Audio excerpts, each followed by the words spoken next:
Good evening or good afternoon, wherever you might be, and welcome to the EAU webinar on the TURBT-related challenges in bladder cancer. My name is Max Burger, and together with my panelists, Alexandra Masson-Lecomte from Paris, Juan Gomez Rivas from Madrid, and Fred Witjes from Nijmegen from the Netherlands. I am honored to welcome you to our last episode of the four-part series, Everything You Always Wanted to Know About TURBT but Were Afraid to Ask.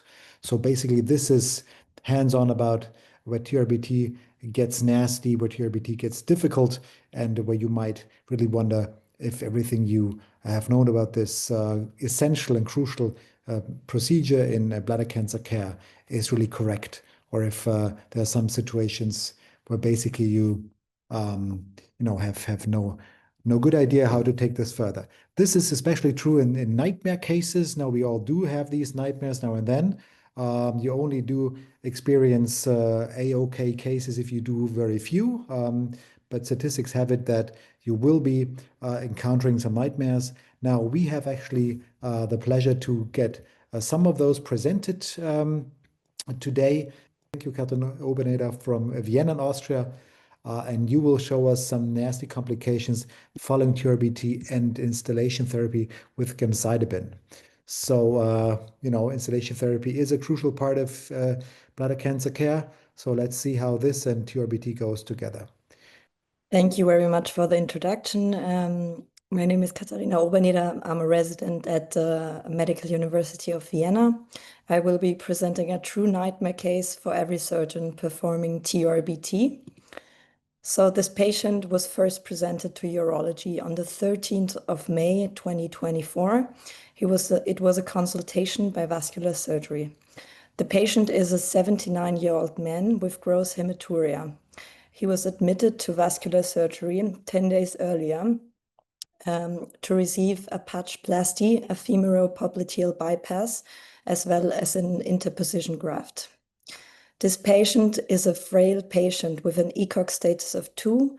He already had a right tongue carcinoma. He has COPD.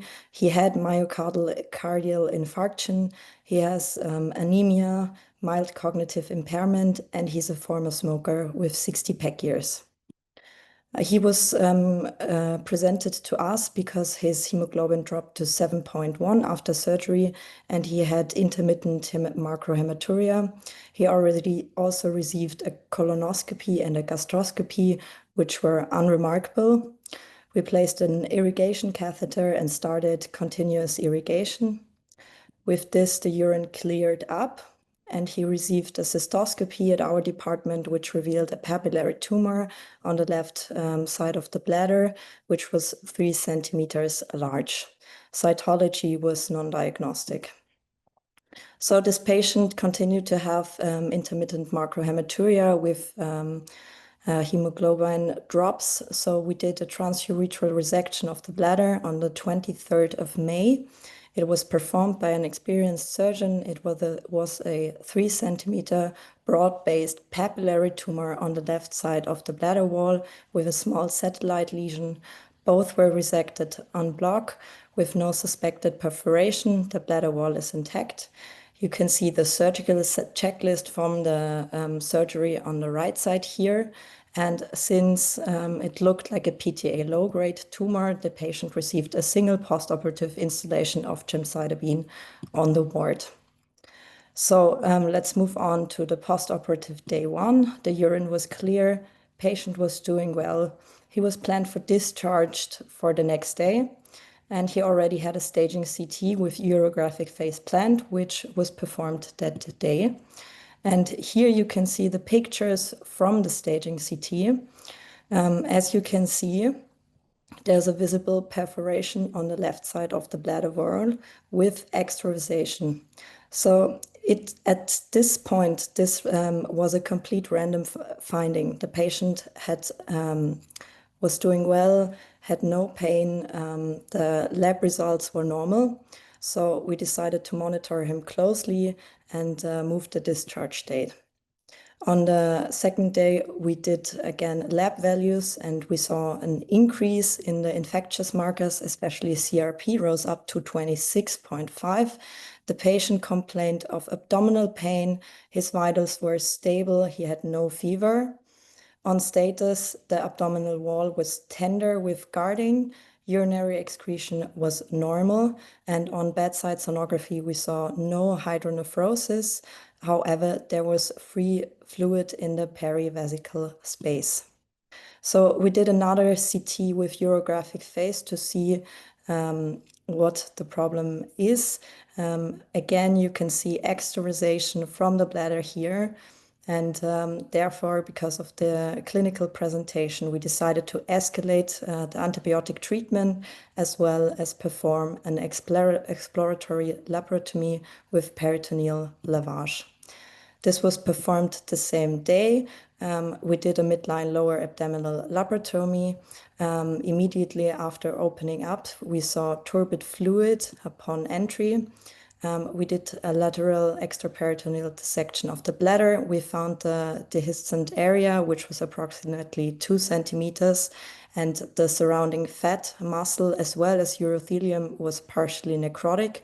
The necrotic tissue was excised, and a 3-layer closure of the bladder was performed, which was watertight on leak test. We also opened the peritoneum, did an extensive intraperitoneal lavage, also inspected the small bowel. There was no injury to the small bowel. The bowel was intact, and we placed 2 easy flow drains intraperitoneal, as well as 2 easy flow drains next to the bladder before closure. So this patient was moved to the ICU for hemodynamic and respiratory monitoring after the surgery. His antibiotic treatment was escalated to piperacillin, tazobactam, and fosfomycin. However, he experienced respiratory deterioration. He needed intermittent NIF therapy and had to be intubated as well as receive a tracheostomy. He also required catecholamines. During his stay at the ICU, we did another CT with urographic phase. You can see the pictures from the CT here. As you can see, no extravasation visible on the CT with urographic phase. However, we left the stent, the catheter in place at this time because the patient was still at the ICU and still immobile. And unfortunately, he developed aspiration pneumonia and needed recurrent CPAP support until he was finally stable enough to be transferred back to the normal ward on the 7th of August. When he was at our station, we did a CT cystogram, and unfortunately, you can see here still a small extravasation on the left bladder wall. So we decided to leave the catheter in. The patient was further mobilized until he was healthy enough for discharge. On the 2nd of September, he was discharged with a catheter and planned for a recystogram after 6 weeks. This was performed on the 28th of October, and as you can see with the pictures here, the bladder has healed completely, normal leakage. The catheter was removed, and the patient was able to successfully void spontaneously. Now about his oncologic disease, the histology came back to be PTA high grade. Muscle was present in the specimen. After the EAU risk calculator, this patient has a high risk non-muscle invasive bladder cancer. However, is this patient healthy enough to receive adjuvant intravesical therapy? And also to think about, in case of progression, this patient is definitely unfit for radical cystectomy. So we decided to do regular follow-up with cystoscopy and cytology every 3 months. The next cystoscopy was performed in December, and unfortunately we saw a suspicious lesion on the posterior bladder wall. We performed a TURBT with biopsy, which showed no evidence of tumor. This time the surgery went well, and after 2 days the patient was discharged. He's now under continuous follow-up with cystoscopy and cytology every 3 months, and is so far free of a recurrence. So a few points for the discussion. There was no visual bladder perforation during surgery. It was done by an experienced surgeon. In general, in the literature, gemcitabine adverse events are reported low.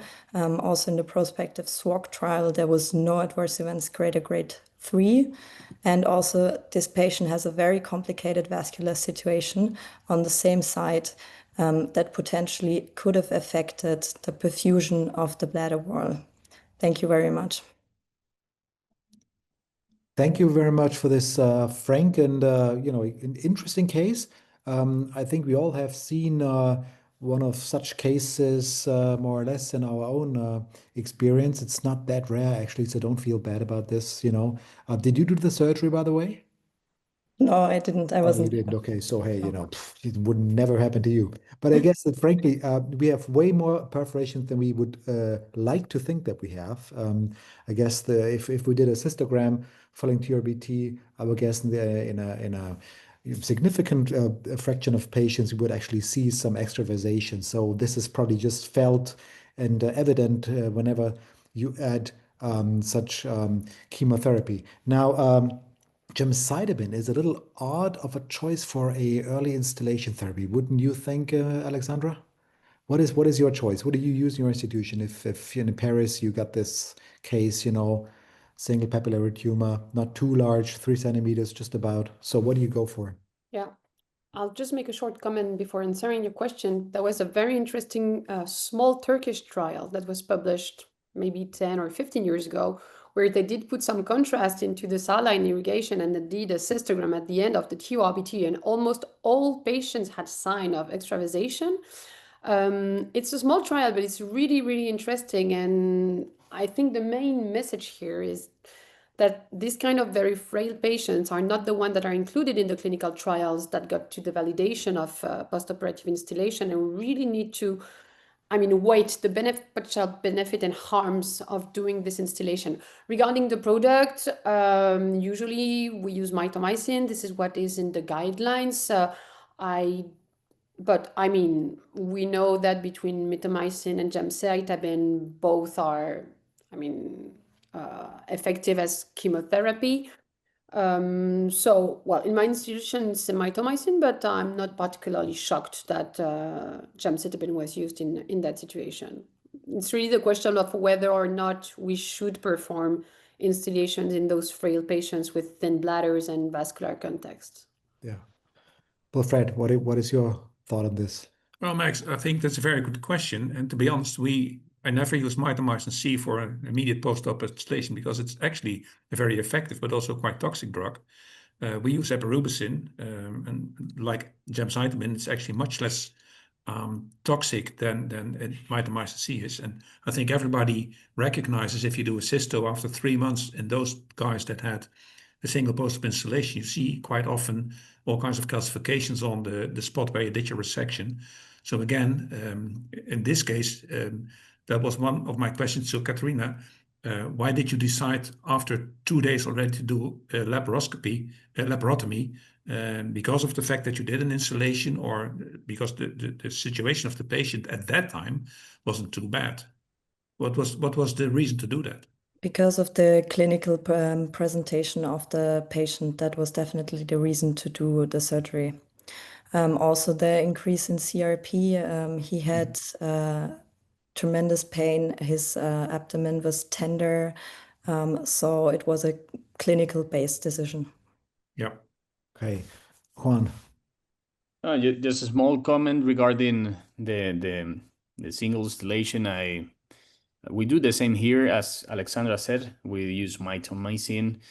We used to have also epirubicin. We did it when there was shortage of mitomycin, so we switched to epirubicin. So I think we do not have any evidence to recommend one above the other one. This is just more based into the institution that you are into rather than difference between the different agents that you have.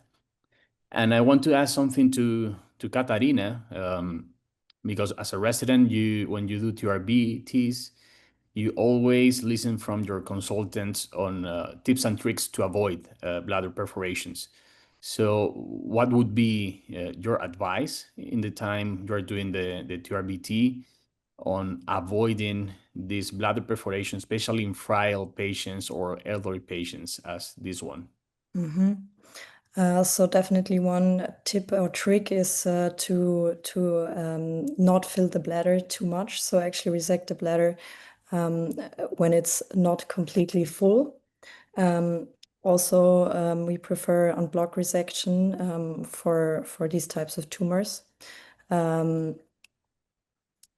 Yes, and I think actually to not keep the bladder too full is one of the best tricks to avoid perforation. And definitely in case you suspect perforation, then it's also important to know that continuous irrigation has been shown to be equally as effective in the prevention of recurrences as post-op installation of chemotherapy. And I have a question to the discussants. Have you, some of you, any experience or have you done this obturator blockage to avoid the movement while you're doing the resection in the lateral parts of the bladder? I have seen some videos from Professor Palou on this matter. Any of you use this kind of techniques? Well, we did because we had an anesthesiologist who did that perfectly. You know, just one, he does well. I've never done it myself. So when that guy retired, we never did it again. But I do remember from some years ago that it's very effective in preventing, if you have a lateral wall tumor, in preventing the obturator kick. And Joanne's videos are, you know, very illustrative. Alessandra. I just wanted to bounce on what Fred said about asking the reason for the laparotomy. I think it's important to say that in most cases, here it's a particular situation, but in most cases, when you have extraperitoneal extravasation of urine, most of the time you can manage this conservatively. So it's important for the urologists who are listening to us not to get the message that in case of extravasation, you need to go in and suture the bladder. Here it's a specific situation. I was wondering, however, about the situation where you did the postoperative installation and you have the extravasation, which can be a huge catastrophe. Would the other panel members go for laparotomy in any case in that situation, or would you, if the patient is fine, manage conservatively? I would observe the patient, and of course, the next argument is frailty, and the next argument is the fact that you have given an installation. And again, we use epirubicin, which gives, I think, less problems. And then if you have an intraperitoneal perforation, it's again different. So it's a combination of factors which might decide you to give in a laparotomy. Yeah. So basically, I think you need to really judge this from a clinical point of view. Now, you said the patient had abdominal resistance, he had a tender abdomen, so that is bad news. And you know, with that impression, opening up the abdomen is probably not a real flaw. You know, we would go for this rather swiftly, I would say, before it deteriorates. And even after 2 days, you found massive necrosis. So that would actually underline that once chemotherapy is in play, be it mitomycin C as my institution or anything else, you should not delay this. But we had many questions about this, why actually no drainage and rather the laparotomy. And the question really is clinical assessment, which is, should always guide the next step. Now, the question is, you said, Katharina, that basically you should avoid a complete fullness of the bladder for TURBT. Now there is a question, how do you really do this? How do you not fill the bladder completely? Now I think this is just a matter of handling. You should actually irrigate, and then you should also try to let the fluid run out again. And it is probably better to take your time and not be hasted and not be rushed, and empty the bladder now and again. Now we had answered the question about the relaxation. Another question is that following a cold cup biopsy, for example, how long would you all believe that it takes the bladder to heal completely so that the application of chemotherapy is okay? Would you go for a few days or maybe a week or so? I mean, I'm aware there is no data, or at least I'm not aware there is any, but what is your feeling? Following resection, when would be a regular application of chemotherapy be okay? Well, I think this is extremely difficult to say. 3 weeks ago, I did a TURBT on a patient that had a 5 millimeter tumor. I mean, it was extremely small. I removed the catheter on day 2 just because this is usually what we do, but I really thought I could have done it on day 1. And on day 2, she had a urine extravasation, strong pain when I removed the catheter. I had to put it back in. And I mean, it was extremely small and there was no perforation. But it was an elderly patient, a woman. So I guess it's also a question of who is the patient. But I would be very, very careful with frailer patients and mitomycin or igaripicin or whatever installation postoperatively. In young patients, I guess after 48 hours, you're fine. Younger patients, I would say. Yeah. Right. So basically, we would be careful with mitomycin C, with epirubicin, whatever, within the first days. There is actually no rule, but I would guess that 2 weeks should be fine. Following 2 weeks, I would feel comfortable applying chemotherapy. So if that is more or less a rough guidance, then I guess we still support the fact that you did use an early installation of gemcitabine, fully correct in a patient where this is the one shot that you might have. He's frail, he is ill. I also do understand that you did not continue mitomycin C. The patient might have reacted a little, uneasy to that suggestion. And also the presentation up to date actually supports your management. The patient is free of cancer and hopefully stays that way. And he may die of some cardiovascular issue coming up, which is certainly headed his way. Okay, so thank you for this great case. And now we jump from Vienna to Mexico, and we're very looking forward to a case of a nested type bladder cancer, something pretty unusual. Okay, Felipe, the floor is yours. Okay, thank you so much. I can know potential conflict of interest. This is a presentation about a patient, a male patient of 33 years. He was an engineer and was resident from Mexico. And the non-pathology personal story, it's not smoking. He started in 2016 until 2019, about 2 cigarettes per day.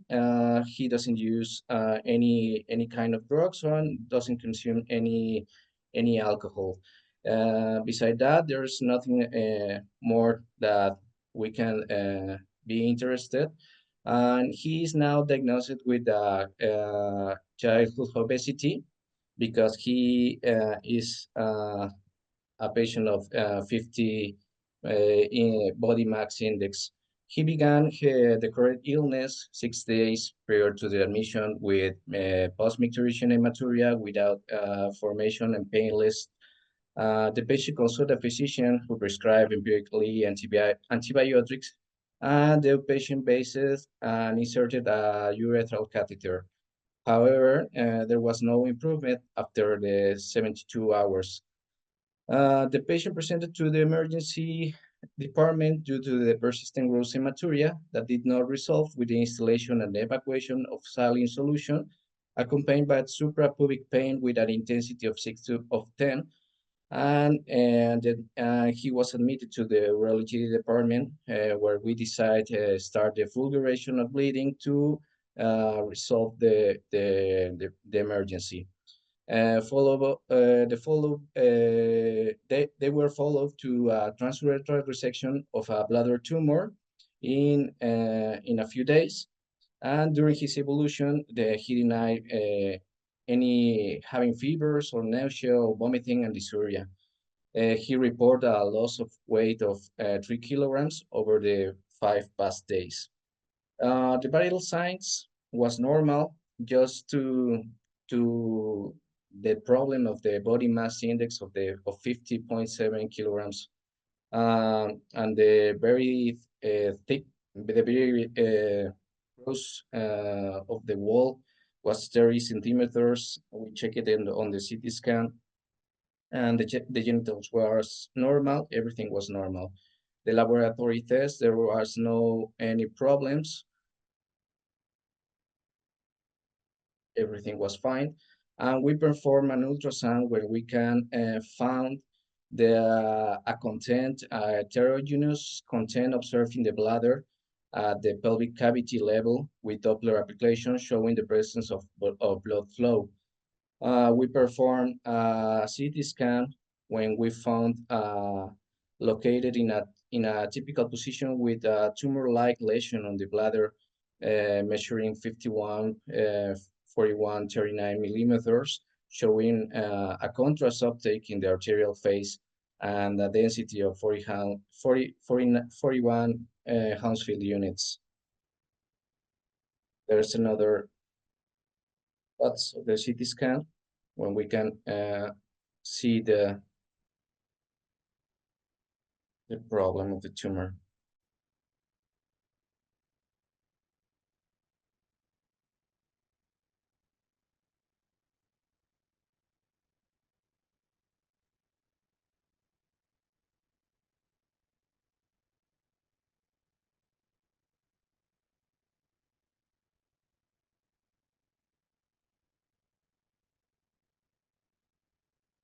Okay, the timeline of the treatment of this patient, he started at the hospital at the 3 of April of 24.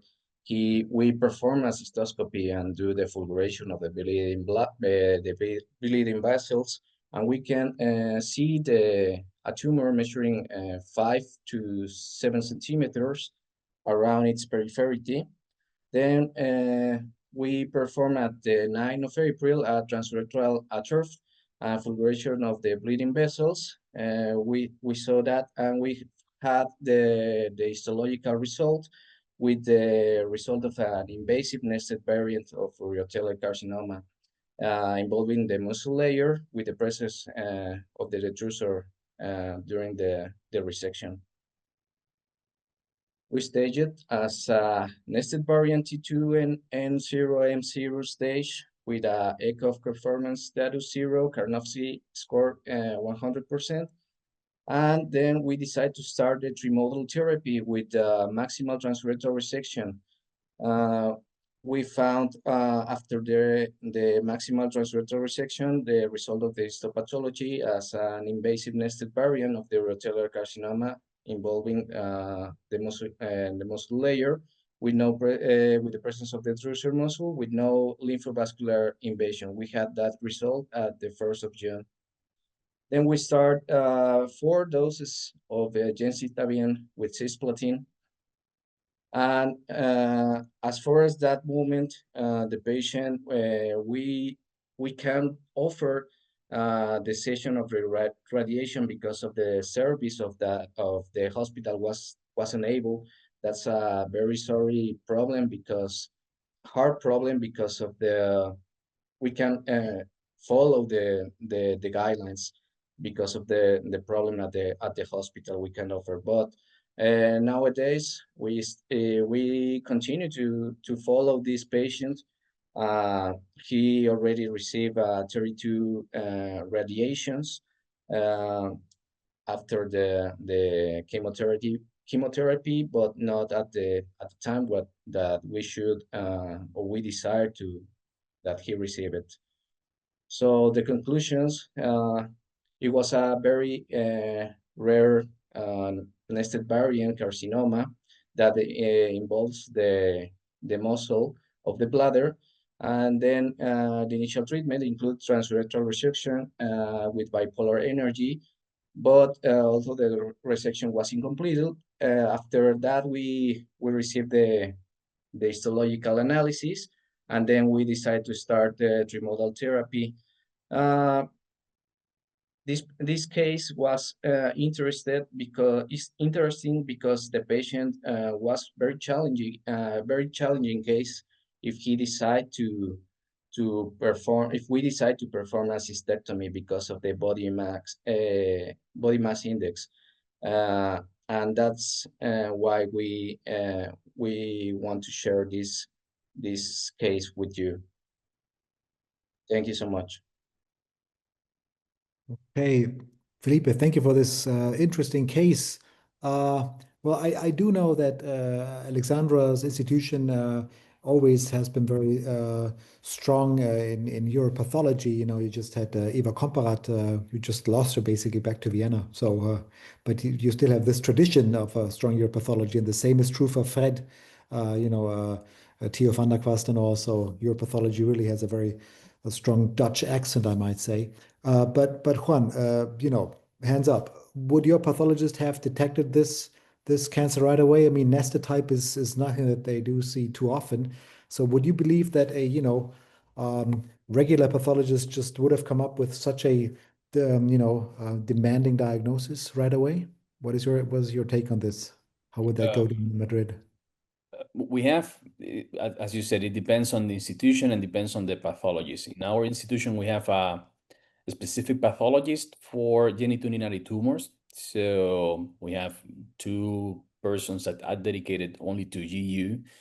So they are kind of experts. So perhaps they will confirm the malignancy, including some immunomarkers such as Ki67, P53, overexpression of CK7, GATA3. Right. So maybe they would have the suspicious with the first round of pathology, let's say, and they will have asked for immunomarkers as a second to confirm the nested variant to make the differentiation from other variants. Also, as well, it's important to raise is that in this very young patient, 33 years, is important also the genomic profiling of this guy. I don't know the background that he has on other tumors. I don't know if in Mexico or in your institution you have access to genomic profiling for these kind of patients, but definitely in my department we have asked for sure for some genomic profiling to this patient to see if there's any targetable alterations such as, I don't know, FGFR3 or whatever. Because usually we would actually think that in a younger patient, cancer has a rather a favorable prognosis versus an elder patient, but that truly is not the case in this one, right? So there is a question from the floor. So you said that the cancer was situated between the floor and the base. So that was basically, you mean, down on the lower bladder towards the prostate base. That's so? Yes, Yeah. that's fine. Right. Okay. And the question was also if you routinely perform a urography after every TURBT, or was that? Yes. procedure? After we perform the TURF, before we decide to take out the catheter, the Yeah. urethral catheter, we perform that to decide to take it out. Okay, basically. So you'd actually perform a cystography, which Yeah. would have been a good idea in Vienna, I guess, right? Okay. Or in every institution for that matter. Okay, got it. So that's the point.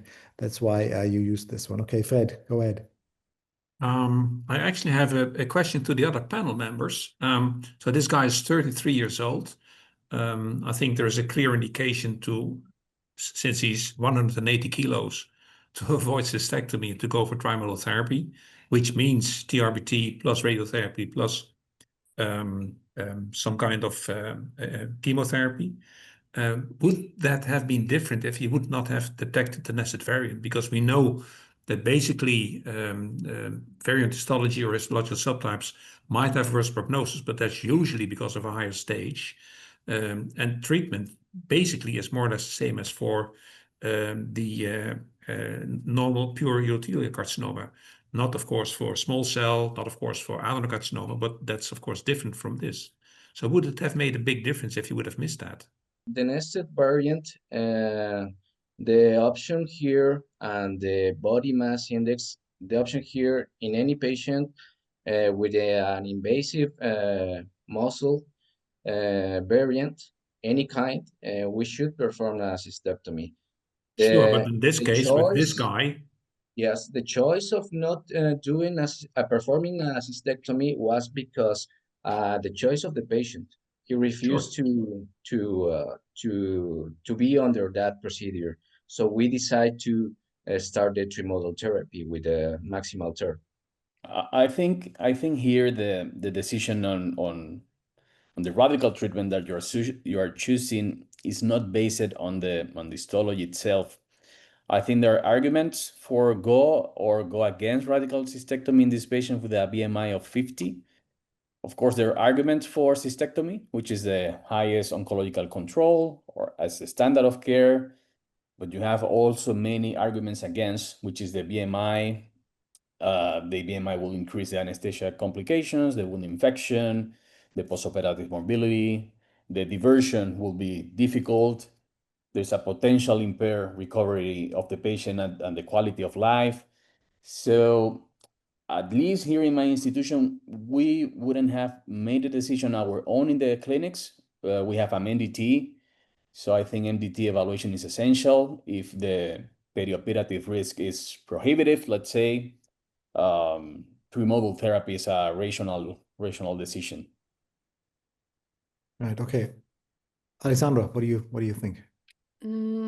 Yeah, this is a complicated case. I have a bunch of comments. The first one regarding nested variants, those are really difficult to recognize because nested variants looks like low-grade carcinoma, while it's a very aggressive entity. So sometimes when you get, for example, I had the experience of a patient that was referred to me with a T2 low-grade carcinoma that I had reread by the pathologist, and actually this was a nested variant. It looked like a low-grade, but it was infiltrative, it was invasive, and it was a T2.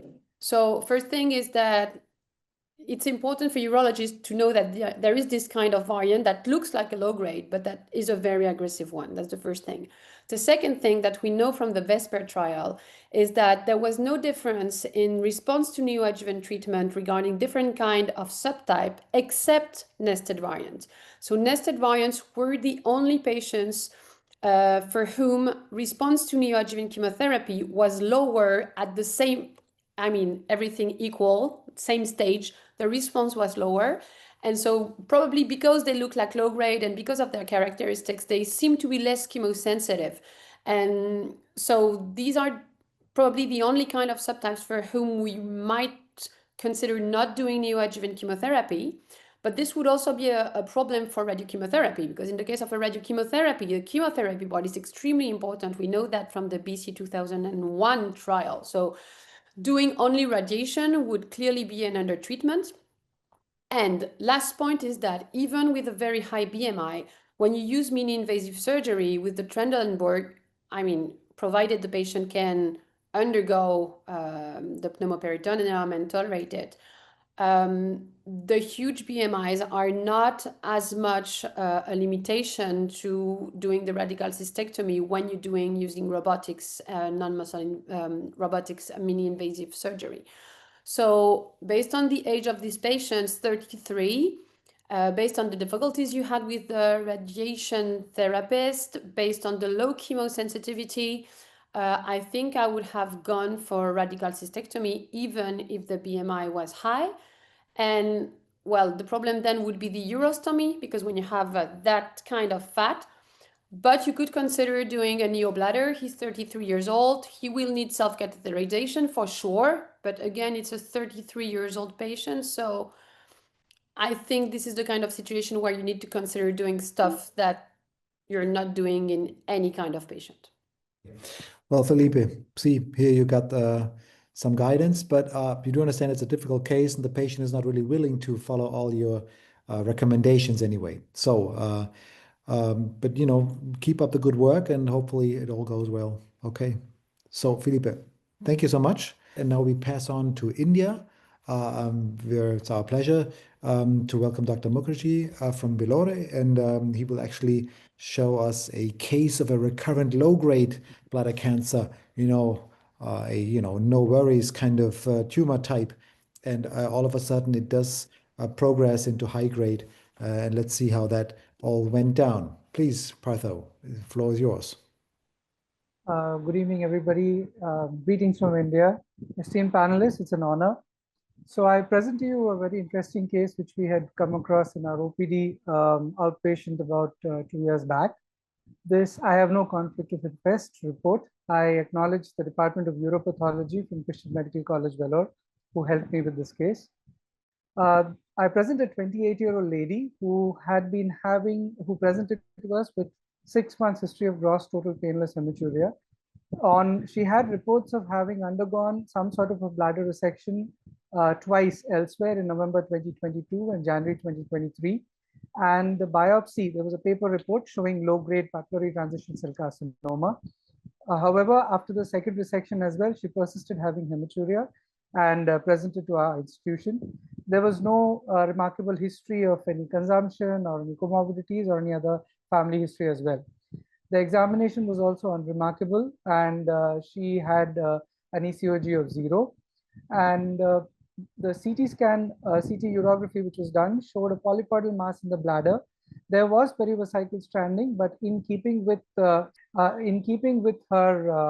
past resections, this was not given much consideration, and we still took her for TURBT.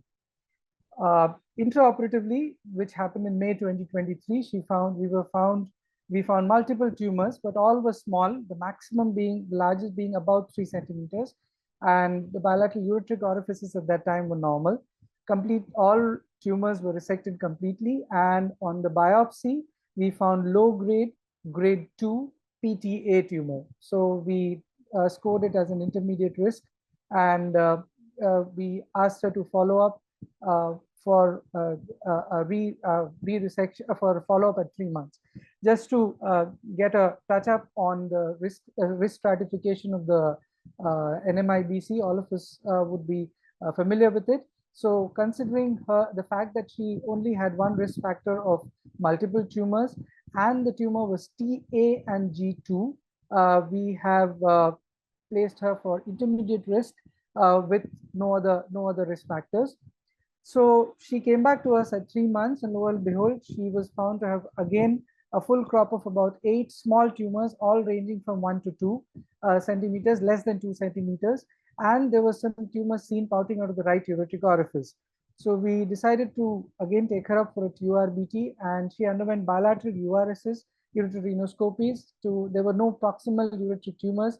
Laser fulguration of these tumors were done, and DJ stenting was done. The biopsies from the bladder tumor again was PTA low-grade G2, and the biopsy from the ureteric tumor was consistent with the same as well. Again, we scored her as intermediate risk.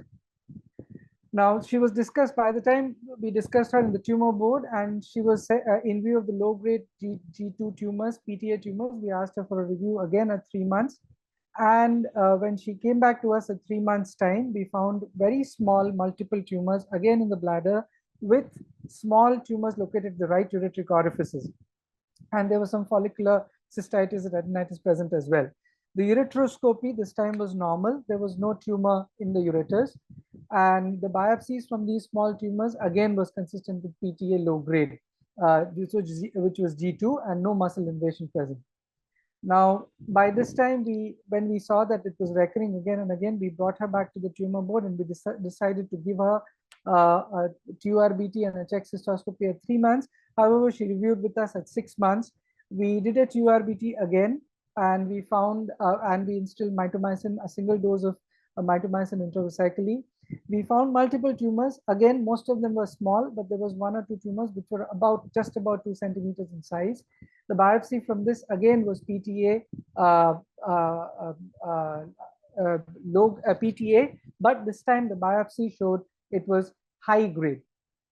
But there was no deep muscle invasion. So when we again scored this was again in the high risk, in the intermediate risk group. After we discussed this, after we saw this tumor evolving, we took it to our uropathology meet, and we could see the initial tumors looking much less aggressive, where we could see individual fronding happening. There was no fusion of these individual tumor fronds. The tumors look much less hyperchromatic, and on high power, we could see no loss of polarity. The umbrella cells were preserved. The nuclear mitotic rates were quite low, and there was mostly pretty well differentiated cells which we could find. So this is what told the pathologist to report it as a low grade but a G2. This is again the next second resection, which again showed that there was the preserved fibrovascular core of the papilla, which again showed preserved polarity with not much of hypochromatinism and nuclear dysmorphism. And we could see that the umbrella cells are preserved. This was again recorded as P2, PTA low grade G2. Now, when we looked at the high grade, so you can see that here the pathologist was very convinced that the papillae started getting fused. So individual fronds were becoming thicker, the cores were becoming, the fibrovascular cores were becoming thicker, and you can see generally the cell looks much more cells look much more hyperchromatic. And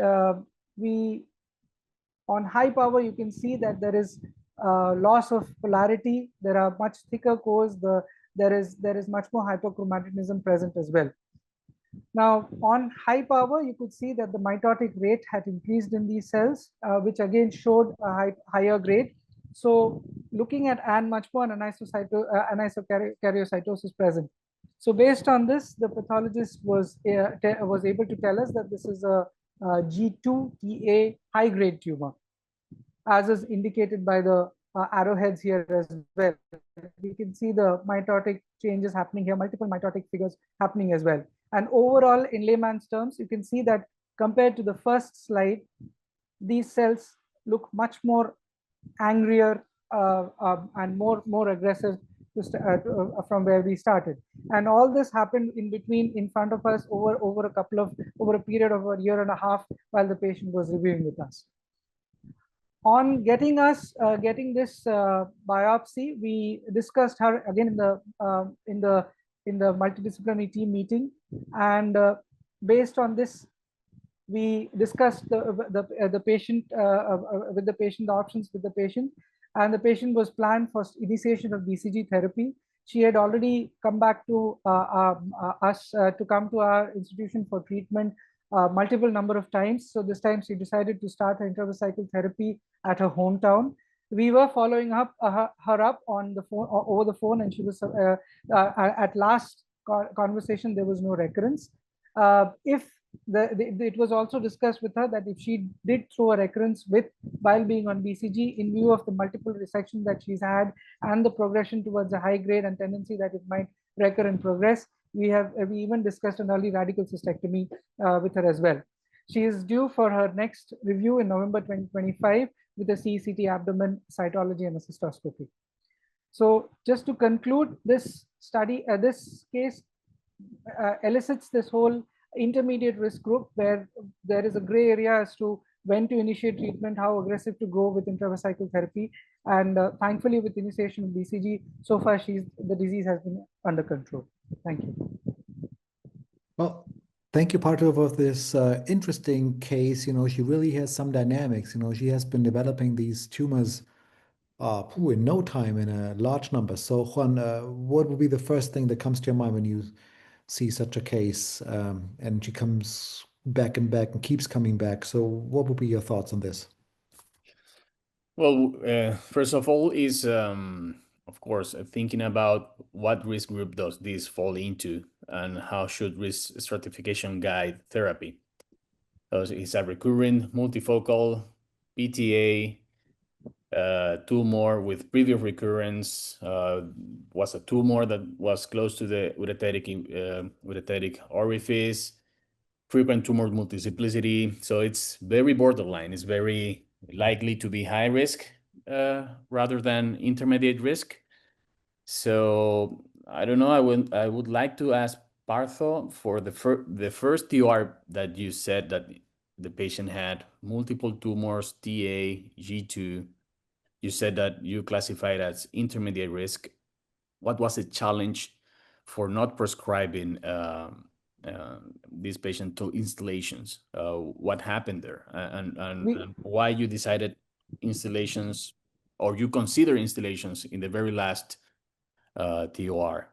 So yes, so that was definitely something which we discussed in our tumor board as well. Since we agree that the tumors were multiple, but like I said, the sizes were very small, and on cystoscopic view, they looked very low grade, like they were very, the papillary fronds were present. It didn't look very aggressive to us. given the fact that she had already, and the biopsy also corroborated a low-grade G2, we thought we might be able to, call her back at a low cystoscopy and be fine, just keep her on a follow-up. In retrospect, over the next, when she came back with the recurrence again, we said, yes, we will go ahead with the mitomycin. That is what made us think that given the fact that it behaved so aggressively, maybe the looks that it was very frond-like and papillary was probably deceiving. We should have probably started intravesical therapy with mitomycin earlier, possible. Okay. Alexandra, if there is a tumor close to the urethral orifice, so basically maybe really adjacent to it, would you really consider retrograde manipulation with a ureteroscopy, or would you really say, no, I'm not shoving up any bladder cancer into the urinary tract, which is not affected yet? So because we would be rather hesitant to actually manipulate with a ureteroscopy or such in order to avoid any seeding or any spread towards the upper tract. What's your take on this? Well, I think in this situation, one important thing is to take it reversely. And when you have this kind of bladder tumor coming back and back and back, think of the upper tract, because in a significant amount of cases, actually the tumor comes from the upper tract. So I think this is a very important message. The genetics, she's 28, something is wrong. The upper tract, check it, because sometimes the tumor is there. And the proper grading, because 2/3 of G2 are low grade, but 1/3 are high grade. And when it recurs again and again, usually it's a high grade and not a low grade. Regarding the double J stenting and the ureteroscopy, I agree, Maximilian. And I usually, in this patient, you need to be sure there is nothing in the upper tract, but I usually avoid doing any double J stenting in the case of a non-muscle invasive tumor. The only situation where you need a double J is in the situation of an invasive tumor where the ureteric orifice is really inside the tumor and you need some drainage because you have infection or renal deficiency. But in the case of low-grade or non-muscle invasive tumor, to my experience, it's extremely rare once you have resected it that you need a double J. And so I would really try to avoid putting one, not to spread the tumor up, although we don't have any strong evidence that this is happening. Usually, we know that it's coming from up to down, but we don't really know if it can go from down to up.